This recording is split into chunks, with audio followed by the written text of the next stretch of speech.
अस्सलाम वालेकुम, कैसे हैं आप सब। तो आज हम स्टार्ट करने जा रहे हैं एक्सरसाइज 12 का क्वेश्चन नंबर 5। तो मेरे पास ये बुक 2 है जिसको हम D2 भी बोलते हैं और उसका ये अपडेटेड 7th एडिशन यानी न्यू एडिशन मेरे पास मौजूद है।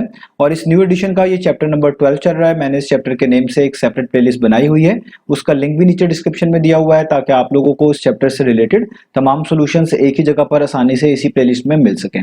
इसके अलावा आपको डिस्क्रिप्शन में मेरे सोशल अकाउंट्स के लिंक यानी मेरी फेसबुक प्रोफाइल और मेरी इंस्टाग्राम प्रोफाइल का लिंक भी मिल जाएगा। आप इन्हीं अकाउंट्स के थ्रू अपने क्वेश्चंस को, सजेशंस को मुझ तक भी पहुंचा सकते हैं। तो आइए स्टार्ट करते हैं क्वेश्चन नंबर 5 को। तो अब आपको सामने स्क्रीन पर क्वेश्चन नंबर 5 का जो इमेज है वो नजर आ रहा है। आप इसी बीच में देख सकते हैं क्वेश्चन नंबर 5 की स्टेटमेंट भी लिखी हुई है और नीचे एक फिगर भी बनी हुई है। तो पहले स्टेटमेंट को रीड करते हैं, समझते हैं, फिर इसका सोल्यूशन स्टार्ट करेंगे। तो यहाँ पे लिखा हुआ है the figure shows a drinking trough in the shape of a half cylinder. तो आपको कहा जा रहा है कि नीचे जो ये फिगर बनाकर दी गई है ये बेसिकली एक ड्रिंकिंग ट्रफ की है जो कि एक हाफ सिलेंडर की शेप में है। अब ड्रिंकिंग ट्रफ क्या होता है? ड्रिंकिंग ट्रफ आप कह लें बिल्कुल इसी तरह की शेप को बोलते हैं जो यहाँ पर नीचे बनी हुई है और ये अंदर से हॉलो होती है, अंदर से खाली होती है, इसमें एक कर्व्ड पार्ट होता है और इसमें पानी भरा गया होता है या कोई और लिक्विड भी भरा जाता है। और ये अक्सर औकात जो है आप कह लें एनिमल्स के लिए भी यूज की जा रही होती है। एनिमल्स इसमें से आसानी से पानी पी सकते हैं। तो ये बिल्कुल ये कभी कभार वुडन भी होती है, लाइक लकड़ी की भी बनी होती है और भी डिफरेंट मटेरियल्स की बनी होती है। बस ये याद रखिएगा ये बिल्कुल हाफ सिलेंडर की शेप जैसी लगती है, इसलिए उन्होंने यहाँ पर भी कहा है कि जो ड्रिंकिंग ट्रफ है ये हाफ सिलेंडर की शेप में है। अब हाफ सिलेंडर से क्या मुराद है? आप फुल सिलेंडर को इमेजिन कर सकते हैं। हम इससे पहले डिस्कस करते आ रहे हैं कि जो आपके पास नॉर्मल एक सिलेंडर होता है जिसको आप जस्ट आसानी के लिए फुल सिलेंडर बोल लें, तो उसमें आपको टॉप और बॉटम में दो सर्कुलर फेसेस नजर आते हैं। यानी ये वाला फेस भी सर्कुलर होता है कंप्लीट और इस तरीके से आप इमेजिन कर लें तो इसका जो बॉटम फेस होता है ये भी सर्कुलर होता है। लेकिन अगर आप इस ड्रिंकिंग ट्रफ को देखें तो यहां पर आप देखें कि इसका जो ये वाला फेस है ये एक सेमी सर्कल है, ये फुल सर्कल नहीं है बल्कि एक तरह का हाफ सर्कल है जिसको आप क्या बोलते हैं? Semi circle. और बिल्कुल ऐसा ही फेस इसके दूसरे एंड पे भी है, ये भी क्या है? एक सेमी सर्कल। तो जब आपके पास कुछ इस तरह की थ्री डायमेंशनल आप कह लें फिगर आए जिसके दोनों एंड्स, दोनों बेसिस सेमी सर्कल हो तो फिर ये आपके पास हाफ सिलेंडर ही कहलाती है। तो इसलिए इसको यहां पे कहा गया है कि जो ड्रिंकिंग ट्रफ है ये एक तरह की हाफ सिलेंडर है। अब आगे कहा गया है find its capacity in litres. तो आपने इस ड्रिंकिंग ट्रफ की कैपेसिटी जो है फाइंड आउट करके दिखानी है और वो भी लीटर्स में। अब मैं आपको पहले भी बता चुका हूं कैपेसिटी एक तरह की वॉल्यूम के साथ लिंक्ड होती है। वॉल्यूम आपको ये बता रहा होता है कि किसी भी थ्री डायमेंशनल फिगर में कितनी स्पेस मौजूद है या आप कह लें उसकी कंटेनिंग पावर कितनी है, तो वो एक तरह की कैपेसिटी ही बन जाती है। तो यानी आप जो है अगर किसी चीज की कैपेसिटी फाइंड आउट करना चाहते हैं तो आपको बेसिकली उसका वॉल्यूम फाइंड आउट करना पड़ेगा। यानी आपको इस हाफ सिलेंडर का वॉल्यूम फाइंड आउट करना पड़ेगा। वो वॉल्यूम ही एक्चुअली इसकी कैपेसिटी होगी कि इसमें आप कह लें कोई भी चीज कितनी हद तक आ सकती है या इन लीटर्स कितनी आ सकती है, आप इस तरह भी कह सकते हैं। तो आपने बेसिकली इस हाफ सिलेंडर का वॉल्यूम फाइंड आउट करके दिखाना है। तो अब स्टार्ट करते हैं। अब देखें हमें ये चीजें पता है कि हमें वॉल्यूम ऑफ अ सिलेंडर का फॉर्मूला आता है। वॉल्यूम ऑफ अ सिलेंडर का फॉर्मूला क्या है?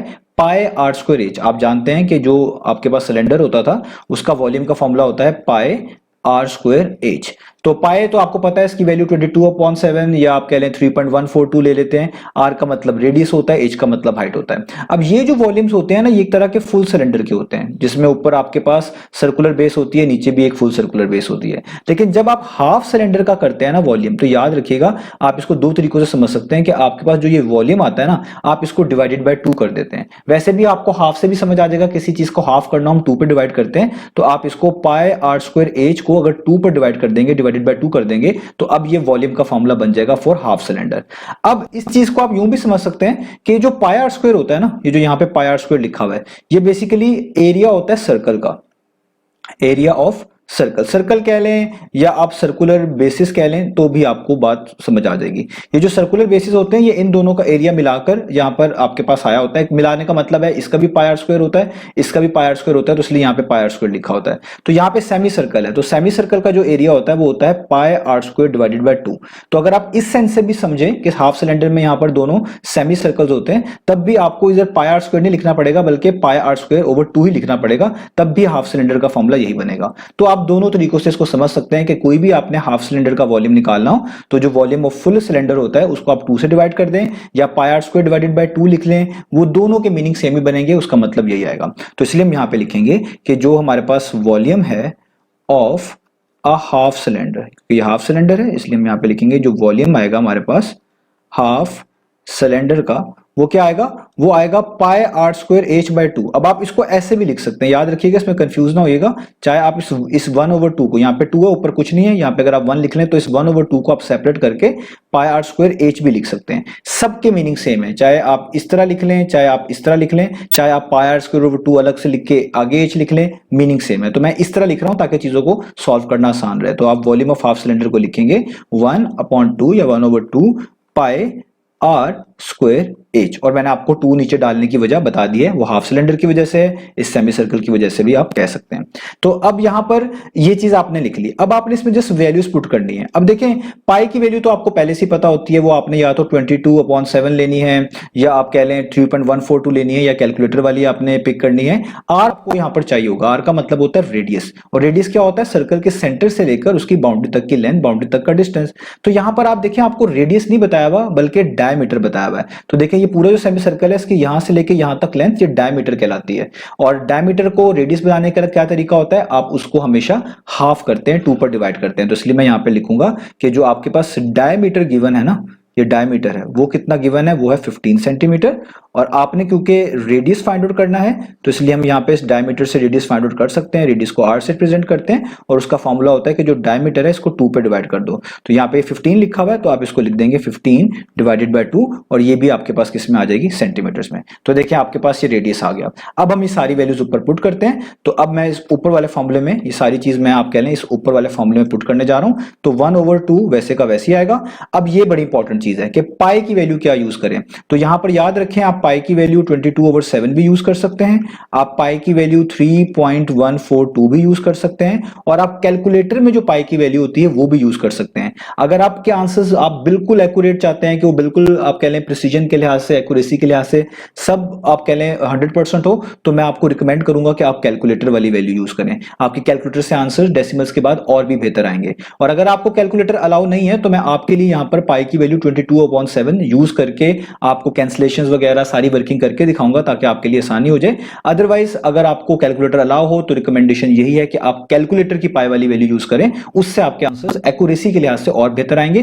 गलत किसी से भी नहीं आएंगे कि आपको ये वैल्यू यूज कर रहे हैं, ये कर रहे हैं, लेकिन एक्यूरेसी का थोड़ा बहुत फर्क होता है, वो भी बहुत माइनर सा फर्क होता है, वो इतना आप कह लें काउंटेबल नहीं होता। लेकिन अगर आपको पाई की वैल्यू कुछ उन्होंने खुद से कही हुई है तो वो यूज कर लें, नहीं कही हुई तो आप कैलकुलेटर वाली को ही प्रेफर करिएगा। तो अभी मैं यहाँ पर 22/7 यूज करके आपको इसका आंसर बता रहा हूं। तो यहाँ पर जो 1/2 मैं लिख चुका हूं, पाई की जगह पे मैं क्या लिख रहा हूं, 22/7। आर का मतलब रेडियस है, रेडियस आपने यहाँ पे निकाला हुआ 15/2 और उस पर स्क्वायर भी है, तो आप यहाँ पे लिखेंगे 15/2 और इस पे मैं क्या डाल दूंगा, ऊपर स्क्वायर। ठीक है, ये सारी वैल्यूज आपस में मल्टीप्लाई हो रही है इसलिए बीच में मल्टीप्लिकेशन का सिंबल यूज कर रहा हूं। आगे मल्टीप्लाई बाय हाइट है, और सिलेंडर की हाइट क्या होती है, इसकी जो दो बेसिस होती हैं उनके दरमियान की लेंथ। तो यहाँ पे ये जो बेस है इसकी सेमी सर्कल की शेप में है, तो इनके दरमियान जो ये लेंथ है, जो गैप है, यही इस सिलेंडर की हाइट भी कहलाएगी। तो वो कितनी है, 84 सेंटीमीटर। तो यहाँ पर आप लिख देंगे हाइट की जगह पर 84। अब आपने जैसे इनको सॉल्व करना है तो आप देखें यहाँ पर मैं लिख रहा हूँ 1/2 अभी वैसे ही, 22/7 वैसे का वैसे ही। किसी चीज के ऊपर इस तरह स्क्वायर हो आप उसको 2 दफा लिख सकते हैं, यानी आप 15/2 को 2 दफा लिख लें, 15/2 मल्टीप्लाई बाय 15/2। और जाहिर बात है ब्रैकेट हटा देंगे क्योंकि अब इसके ऊपर जो स्क्वायर था उसको आपने यूज कर लिया, आपने उसकी जगह पर इनको 2 दफा लिख लिया। और आगे मल्टीप्लाई बाय 84 वैसे का वैसे ही। ये मैंने इसलिए किया है ताकि चीजों को सॉल्व करना, सिंप्लीफाई करना आसान हो अगर आपको कैलकुलेटर अलाउ नहीं है। तो यहां पर आप देखिए हम इनको सॉल्व कैसे करते हैं। 2 1 टाइम्स 2 होता है, 2 11 टाइम्स कितना होता है, 22। इसी तरीके से आप यहां पर भी कर सकते हैं, 2 1 टाइम्स 2 होता है, और 2 को अगर आप 42 टाइम्स करें तो कितना हो जाता है, वो हो जाता है 84। अब यहाँ पे जो जो चीजें बचती जाएंगी मैं लिखता जाऊंगा, ऊपर 1 बचा, नीचे 1 बचा। हालांकि 1/1 को ना भी लिखें तो भी ठीक है, लेकिन अभी जिस समझाने के लिए मैं यहाँ पर लिख रहा हूँ 1/1। यहाँ पे क्या बच गया, 11/7, आप लिख लें 11/7। यहाँ पे क्या बच गया, 15/2, आप लिख लें 15/2। यहाँ पे जस्ट 15/1 है, नीचे वाले 1 को लिखने की जरूरत नहीं, आप जस्ट लिख लें 15, और यहाँ पे बच गया 42। यहाँ तक हमने चीजों को मैनेज कर लिया। अब देखें अभी भी कैंसिलेशन होती है, वो कैसे कि अगर आप देखें 2 1 टाइम्स 2 होता है और 2 21 टाइम्स 42 होता है। तो अब आपके पास चीजों को मैनेज करने जा रहे हैं फर्दर कि 1/1 को आप जस्ट 1 भी लिख लें, एक ही बात है। मल्टीप्लाई बाय 11/7 वैसे लिख लें, यहाँ पे आपके पास 15 बच गया ऊपर, और नीचे तो 1 लिखने की जरूरत नहीं है। मल्टीप्लाई का साइन, यहाँ पे 15 बचा हुआ है, और ये क्या बचा हुआ है, 21, क्योंकि 2 21 टाइम्स हमने 42 कर दिया था, यहाँ पे आ गया 21। अब आप देखें अभी भी कैंसिलेशन हो रही है, 7 1 टाइम्स, 7 3 टाइम्स। तो अब आपके पास क्या बच गया, यहाँ पर 1, यहाँ पे बच गया 11, यहाँ पे बच गया 15, ये वाला 15 बच गया, गया और ये एंड पे क्या बच गया आपके पास 3 बच गया। अब देखिए हमने सारी फ्रैक्शंस एक तरह की यहाँ से जा चुकी हैं एक तरह, तो अब आपने जस्ट इन चीजों को मल्टीप्लाई करना है। तो पहले आप 1 को 11 से करेंगे, जाहिर बात है 1 को आप ना भी लिखते शुरू के स्टेप में तो भी कोई इशू नहीं था, क्योंकि 1 से कोई चीज मल्टीप्लाई हो कोई फर्क नहीं पड़ता। तो 1 11 टाइम्स कितना आना था 11। 11 को आप नेक्स्ट 15 से मल्टीप्लाई करेंगे, मल्टीप्लिकेशन आसान है वो आप खुद से कर सकते हैं, वो आएगा 165।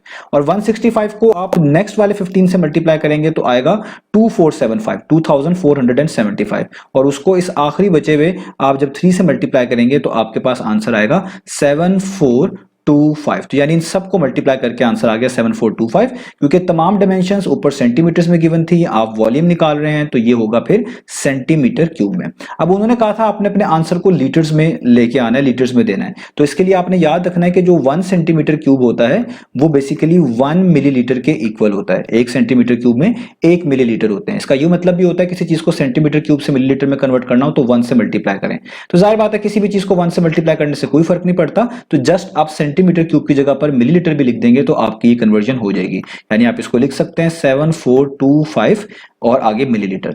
अब मैंने इसको मिलीलीटर में क्यों कन्वर्ट किया, क्योंकि याद रखिए किसी भी चीज को लीटर्स में लेके जाना हो तो आसान वे ये होता है कि अगर वो सेंटीमीटर क्यूब में है पहले उसको मिलीलीटर में लेके जाएं और मिलीलीटर से उसको आगे आप किस में कन्वर्ट कर लें, लीटर्स में कन्वर्ट कर लें। अब आगे चलते हैं कि अब मिलीलीटर से हम लीटर्स में जो है किस तरीके से जाएंगे। तो आपने याद रखना है कि जो 1 मिलीलीटर होता है, 1 मिलीलीटर, वो इक्वल होता है 1/1000 लीटर्स के। इसका मतलब यह किसी भी चीज को मिलीलीटर से अगर आपने लीटर्स में कन्वर्ट करना है या तो उसको 1/1000 से मल्टीप्लाई करवा दें या सिंपली 1000 से डिवाइड कर दें। फिर दोबारा किसी चीज को मिलीलीटर से लीटर्स में कन्वर्ट करना है या तो उस पूरी चीज को 1/1000 से मल्टीप्लाई करवा दें या जस्ट 1000 से डिवाइड करवा दें तो वो लीटर्स में कन्वर्ट हो जाएगी। तो आप आसानी से ये याद रखिएगा कि मिलीलीटर से लीटर्स में कन्वर्ट करने के लिए 1000 से डिवाइड कराते हैं, ये आपके लिए और आसान हो जाएगा। तो मैं यहाँ पे लिखूंगा 7425 और इसको डिवाइड कराऊंगा किसके साथ, 1000 के साथ, और तो अब मिलीलीटर की जगह पे क्या आ जाएगा, लीटर। अब आपको पता है कि किसी भी फ्रैक्शन के नीचे 10 या 10 के मल्टीपल्स लिखे हो तो इनको डेसिमल फॉर्म में लाना बहुत आसान होता है। नीचे 3 जीरोस हैं, इसका मतलब आपने ऊपर डेसिमल ऐसी जगह लगाना है कि उसके बाद 3 डिजिट्स हो। तो ये जो 7425 है, जाहिर बात है 7 के बाद अगर आप डेसिमल लगाएंगे तब उसके आगे 3 डिजिट्स आ रहे हैं, 4, 2 और 5 और लीटर्स। तो देखें आपने अपना आंसर जो है ये निकाल लिया। अब यहां पर सबसे इंपॉर्टेंट चीज है कि ये जो आंसर है आपकी बुक में 7.42 लिखा हुआ है, तो ये अप्रोक्सीमेटली आप लिख सकते हैं 7.42 ही है। हमने शायद पता है और प्रिसाइजली 5 तक निकाला हुआ है, तो अगर आप इसको अप्रोक्सीमेट देखें तो ये 7.42 के इक्वल ही आता है। अगर आपने कैलकुलेटर की वैल्यू यूज की होती पाई वाली तो आपका आंसर ये 3 सिग्निफिकेंट फिगर तक राउंड ऑफ करके ऑटोमेटिकली 7.42 आ रहा होता। कैसे, वो मैं आपको यहां पर करके दिखाता हूं कि ये आप कैलकुलेटर पे देखें, मैं सारी चीजें यहां पे यही पुट करूंगा। तो आप देखिए मैं यहां पे पहले फ्रैक्शन डालूंगा, लिखूंगा 1/2, आगे मल्टीप्लाई का साइन डालूंगा। ये 22/7 पाई की वैल्यू थी, तो मैं यहां पर कैलकुलेटर वाली वैल्यू यूज कर रहा हूं। जो शिफ्ट का बटन दबाएंगे और मल्टीप्लाई बाय 10⁻x वाला बटन दबाएंगे तो आ जाएगी, ये आ गया पाई। आगे मल्टीप्लाई का साइन, आगे आप देखेंगे 15/2 है और उसके ऊपर स्क्वायर है, तो आप यहां पे लिखेंगे इस तरीके से फ्रैक्शन, यहां पे आ जाएगा 15/2, यहां पे ये आप ब्रैकेट क्लोज करें और इसके ऊपर डाल दें स्क्वायर, ये मैंने स्क्वायर डाल दिया, और लास्ट वाली वैल्यू मल्टीप्लाई बाय 84। तो अब आप देखिए क्या आंसर आ रहा है, ये वैल्यू आ रही है। तो इसको अगर आप ये वाला बटन दबाएं एसडी वाला तो ये 7422 पॉइंट समथिंग आ रही है, क्योंकि हमने इसको एंड पे कन्वर्ट भी करना था। आपको याद है हमने इसको 1000 से डिवाइड करके लीटर्स के अंदर भी लेके आए हैं, तो आप भी इस कैलकुलेटर में इस वैल्यू को कर दें डिवाइडेड बाय 1000। तो ये देखिए मैंने किया, तो अब क्या आंसर आ रहा है, ये वाली वैल्यू, इसमें एसडी का बटन दबाएं तो ये आ रही है 7.42। 422 आगे भी है, जाहिर बात है अगर आप इसको 3 सिग्निफिकेंट फिगर तक देखेंगे तो ये 7.42 ही बनेगी। ठीक है, तो आप कैलकुलेटर की वैल्यू यूज करेंगे तो भी आंसर आएगा, लेकिन ज्यादा प्रिसाइज आएगा, ज्यादा एक्यूरेट आएगा। और अगर आप पाई की वैल्यू 22/7 यूज करेंगे तो छोटा सा फर्क आता है, कभी कभार निग्लिजिबल सा, वो आप कह लें, जाहिर बात है कोई ऐसा फर्क नहीं होता कि हम उसको गलत कहें, लेकिन जाहिर बात है वो प्रिसीजन में जो है उसका हम उसको कह रहे होते हैं कि ये फर्क प्रिसीजन का है। तो आप इस कैलकुलेटर की वैल्यू से करना चाहें तो कर लें।